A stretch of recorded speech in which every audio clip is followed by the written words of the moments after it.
Good morning po sa ating lahat. Ako po ang devotioner ngayong araw na ito. So, ang akin pong ibabahagi ay nagmula po sa uh, uh, 1 Thessalonica chapter 5 verse 16 to 18.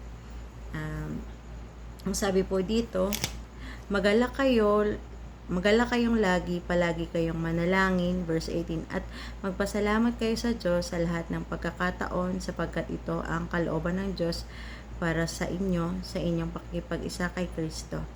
Tayo po muna ay saglit na manalangin. Panginoon, salamat po sa umagang ito na kami binigyan niyo ng panibagong lakas, panibagong araw. Lord, samahan mo nga po kami upang mag-aral ng iyong mga salita.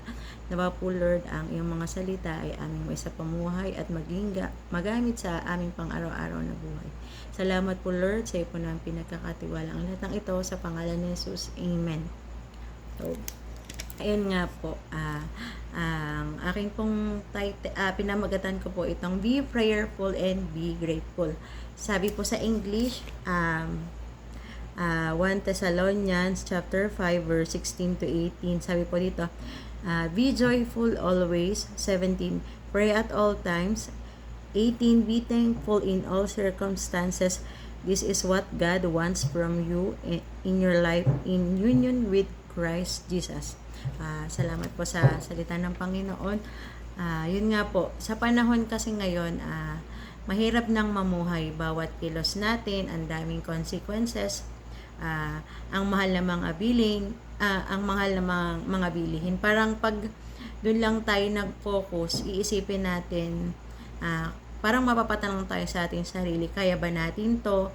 Paano ang bukas? So, parang kapag doon lang tayo nag-focus, andun yung stress.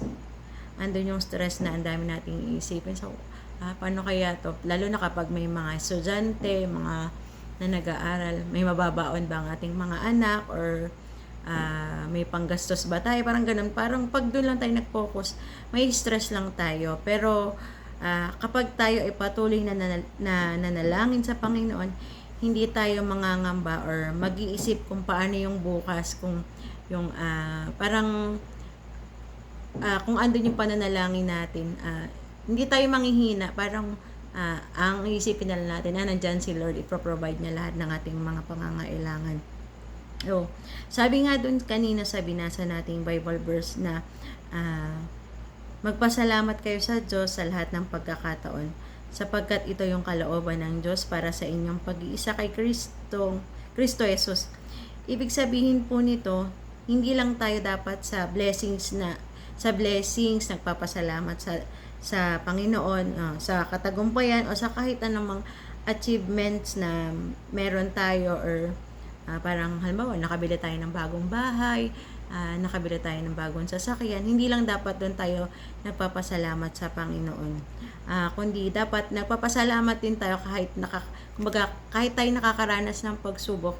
Dapat nandun pa rin yung pagpapasalamat natin sa Panginoon. Ano ba yung mga pagsubok? So, minsan yung may kabigatan sa ating puso, or yung kadalasan yung financial at saka yung kalusugan. Parang kapag kasi may pinagdadaanan tayo financial man, syempre pag financial, minsan talaga nakakasama ng loob. Parang andun din yung pag wala kang pera, nasakit ang ulo mo, parang sumasama yung loob, masakit ang katawan kasi wala kang pera eh. So, nandun din yung yung kalusugan na minsan kapag tayo nagkakasakit, nanghihina tayo, pero dapat kahit tayo ay nakakaranas ng pagsubok, patuloy pa rin tayo magpasalamat sa Panginoon sapagkat ito yung way ni Lord para tayo ay magkaroon ng communication sa Kanya upang patuloy tayong manampalataya sa Kanya. Kaya naman kung nakakaranas tayo ng pagsubok, be prayerful and be grateful. Magpasalamat tayo sa Panginoon dahil yun yung gusto ni Lord para magkaroon tayo ng pananampalataya sa Kanya. So, yun lamang po, at tayo po ay manalangin at ipikit po natin ang mga mata. Lord, hallelujah.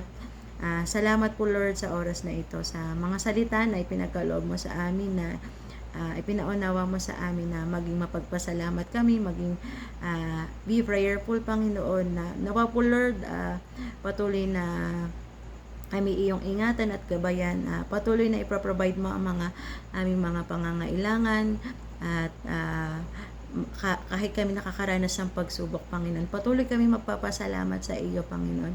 Lord, dalangin ko po sa oras na ito na ang mga taong makikinig nito, ang taong manonood nito, Lord, dalangin ko po na patuloy mong ibuhos ang pagpapala sa kanila, Panginoon. Patuloy mo siyang poproteksyonan, Panginoon, sa maghapon na kanilang gagawin, na patuloy na ikaw ang kanilang unahin at patuloy silang magpasalamat sa iyo, Panginoon. Patuloy na kumonekta sa iyo, Lord. Lord, salamat po at patuloy na ikaw ang aming madakila, mapapurihan, Panginoon. At salamat, Lord, sa ipon ng pinagkakatiwala ang lahat ng ito sa pangalan ni Jesus. Amen. Yun lamang po at God bless po sa ating lahat. Ingat po kayo. Bye-bye po.